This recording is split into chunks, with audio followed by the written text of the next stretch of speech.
Bonjour à toutes et à tous et bienvenue dans cette nouvelle séance de Good Morning Market. Nous sommes le vendredi 22 février, dernière séance boursière de la semaine. Les marchés sont rattrapés par la détérioration des perspectives économiques en Europe, aux États-Unis ou encore en Chine.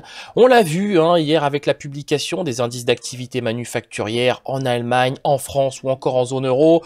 Du côté des États-Unis, ça a été constaté au travers de la publication de l'indice d'activité manufacturière dans la région de Philadelphie et même d'ailleurs des ventes de logements neufs en forte baisse au titre du mois de janvier. Alors évidemment, tous ces éléments aujourd'hui sont de nature à contrecarrer les avancées commerciales sino-américaines ou encore le ton accommodant de la Réserve fédérale. C'est pour cette raison qu'on a aussi effectivement des indices qui commencent à consolider de manière assez importante. Regardons tout ça sur notre plateforme Xstation 5, mais avant ça, petit tour d'horizon sur notre calendrier économique, notre traditionnel calendrier économique qui, vous le voyez, est assez chargé pour aujourd'hui, notamment en zone euro avec cet indice IFO du climat des affaires attendu en Allemagne, attendu à 10 heures. Pour la zone euro, on s'intéressera à l'indice des prix à la consommation, donc statistique attendu ce jour à 11 heures. Ensuite, outre-Atlantique, on aura aussi d'ailleurs par ailleurs les ventes au détail au Royaume-Uni. Outre-Atlantique, on s'intéressera aux ventes au détail au Canada, et vous le voyez aux États-Unis, très peu de données nous intéresseront, si ce n'est peut-être la publication de cet indice d'activité pétrolière Baker-Hughes, ou encore, alors toujours en zone euro cette fois-ci, le discours de Mario Draghi, et même d'ailleurs les discours des membres du FOMC, donc organe décisionnel de la Réserve fédérale. L'indice S&P 500 qui poursuit son ascension, donc on a bien un support plutôt une résistance, je devrais dire, une résistance qui s'est matérialisée sur le niveau des 2789 points. Alors, on devrait assister à une consolidation sur la fourchette 2775-2785 à court terme sur cet indice S&P 500. De là, anticiper une correction. On n'est pas de cet avis, en tout cas chez XTB. On anticipe plutôt justement une normalisation, une consolidation pour mieux normaliser, j'ai envie de dire, ces niveaux de prix pour tout simplement mieux légitimer la future hausse en direction des 2800 à même 2820 points. Donc ça nous ramènerait tout simplement sur les niveaux du mois de novembre 2018.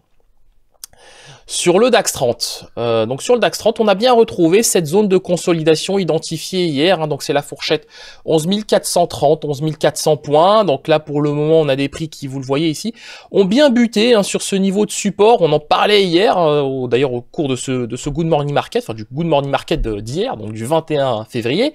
Ce que nous voyons au moment où nous parlons, c'est que les prix évolue au-dessus des moyennes mobiles à 7 et 21 périodes. Le franchissement du seuil des 11 430, le ferme franchissement des 11 430, avec une bougie de confirmation au-dessus de ce niveau de prix, pourrait clairement nous amener sur le niveau des 11 448, ou plutôt 11 450 points. De là à anticiper un retour sur 11 480 points, là c'est vraiment tirer des plans sur la comète. 11 450 points nous semble un objectif assez raisonnable à court terme sur cet indice DAX 30. En cas évidemment de ferme franchissement du seuil des 11 430. La paire euro-dollar. Alors, on le voit ici sur cette paire euro-dollar, on a véritablement une moyenne mobile à 21 périodes qui joue un vrai rôle barrière, donc un vrai rôle tout simplement de résistance. Donc on le voit, les prix ont beaucoup de mal à se stabiliser au-dessus des 1,1350, puisqu'on a juste des ombres, tout simplement au-dessus de ce niveau de prix. De notre point de vue, le niveau des 1,14 $ pour 1 euro reste probable, et même très probable, d'autant que la moyenne mobile à 7 périodes soutient de plus en plus les cotations. Ça veut tout simplement dire que les acheteurs se placent de plus en plus haut et que les vendeurs restent short tout simplement des mêmes niveaux de prix, à savoir du niveau des 1,1350. C'est pour cette raison que nous anticipons un retour sur le niveau des 1,14 $ pour 1 euro.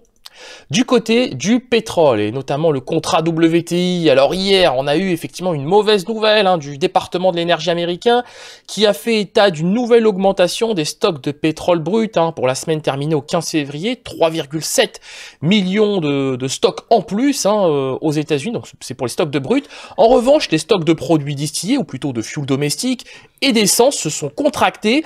Donc on a quelque part une donnée qui est assez mitigée et qui n'a n'a pas pénalisé outre mesure les cotations. Le support des 57 $ le baril reste d'actualité. C'est un élément très positif, ça montre que les niveaux de prix, ça montre tout simplement que les prix sont résilients sur ce niveau de support. Et dans ce contexte, nous anticipons un retour sur le niveau des 57,5 $ le baril, à même 58 $ à court terme, et pourquoi pas 60 $ à moyen terme sur ce contrat WTI. Terminons cette analyse avec la paire USD-Yen, sur laquelle il y a hélas très peu de choses à dire. Donc toujours ce contexte de ralentissement aux États-Unis qui ne profite pas aux valeurs refuges, alors, sauf à l'or, mais ça c'est encore autre chose. Le yen, lui, ne profite pas de la consolidation des marchés. Ça montre bien que cette paire USD-Yen va finir par retrouver la fourchette des 111,35 à 111,77. En tout cas, la probabilité qu'on retrouve ce niveau de prix grandit de jour en jour au regard tout simplement de cette toile de fond technique qui est très positive.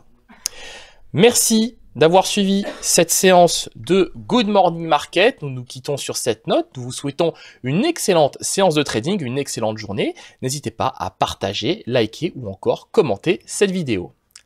Au revoir.